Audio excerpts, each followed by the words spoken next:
Hello, you're watching Eye on Africa. I'm James Creedon. A catch up on our headlines from across the continent this evening.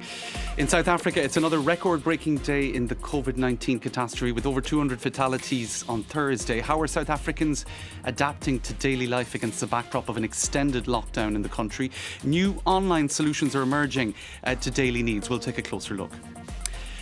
In Nigeria, contact tracers are attempting to safeguard the country's fragile public health system against a worsening of the pandemic. We'll take a look at their attempt to stem the rise in infections in Africa's most populous country.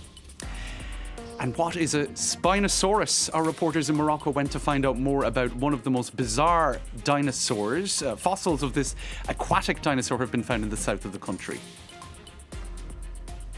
Thanks for watching. Now we start in South Africa, where it's been a tunnel of bad news and new records when it comes to the COVID-19 pandemic. The country registered its worst single-day death toll yesterday, Thursday, with 216 fatalities. Meanwhile, over 13,000 new confirmed cases were reported. These new figures mean South Africa has overtaken Britain and Spain in the last 48 hours to rank 8th on that global tally of infections. However, one bit of good news, the mortality rate is amongst the lowest globally. Our reporters have been taking a look at how South Africans under continued lockdown have been adapting to their new restricted reality. One notable innovation has been new food delivery services in townships, with more established outfits like Uber Eats refusing to deliver in some areas. Our correspondents sent us this report. It all started in this restaurant, one of Leon's absolute favourites. Since 2015, this young entrepreneur has been developing an app, Order Kazi. Its popularity has exploded during lockdown, with local restaurants able to deliver food to their clients all over Cape Town, including in the townships, where other food delivery services often refuse to go. I looked into why isn't there such a service. So things like safety and teaching the market about such a service. So all of that, we found solutions to it. We shouldn't have really focused so much on the app, because I realized later that the app isn't the business. The business is us bringing the food to people's doorstep. And not just any old food. Order Kazi delivers traditional dishes made in township kitchens, like tripe, a favourite of Nelson Mandela, or this special breed of tough chicken. It's organic, free-range chicken, it's organic chicken, hard body. The app features 15 of these traditional kitchens. The restaurant owners are delighted at its success, particularly during this time of crisis. People are not working, so we used to have this place full for lunchtime, but now, as you can see, I don't have people over. With the delivery, we still are able to open and operate the business. Restaurant staff and drivers have been given a lifeline by Order Kazi, which delivers in a 50-kilometre radius. Encouraged by its newfound popularity, the startup plans to expand to Johannesburg by the end of the year.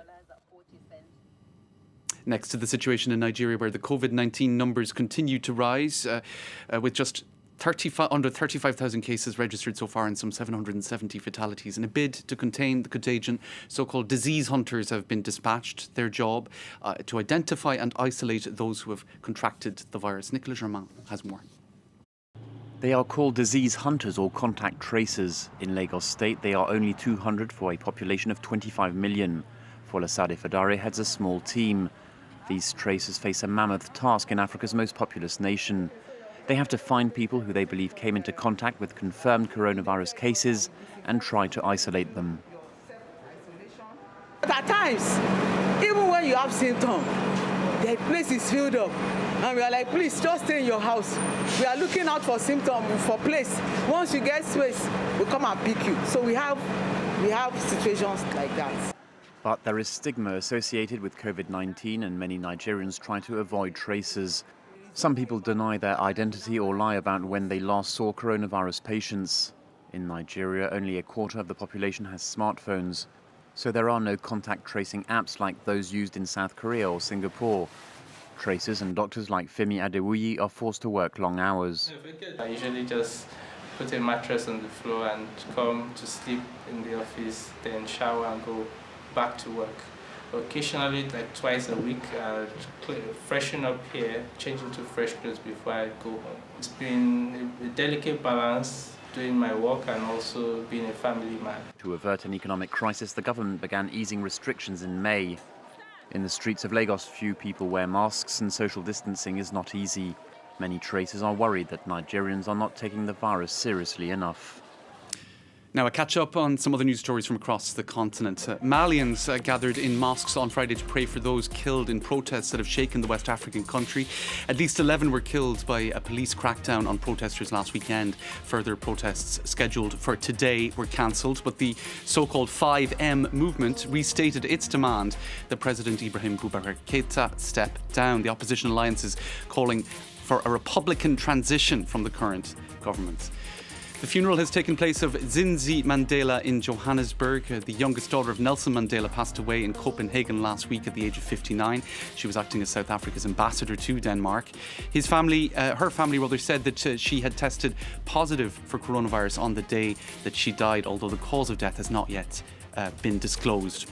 In Libya, tensions continue to bubble between the Tripoli government and the rival eastern-based forces of Commander Khalifa Haftar. The Turkish president, who supports Tripoli, has lashed out at Egypt. Yesterday, President al-Sisi met with tribal leaders in the east of the country in a show of support. The Turkish president has called such support illegal. Now, Zimbabwe's economy has been hit by many woes in the past year, but there are some stories of innovation too. The country's first cigar manufacturing company has just set up a shop. It was created by an entrepreneur who decided to bring his experience back to his homeland after many years in the United States. This is Zimbabwe's first cigar manufacturing company. It opened in May after the coronavirus lockdown was lifted.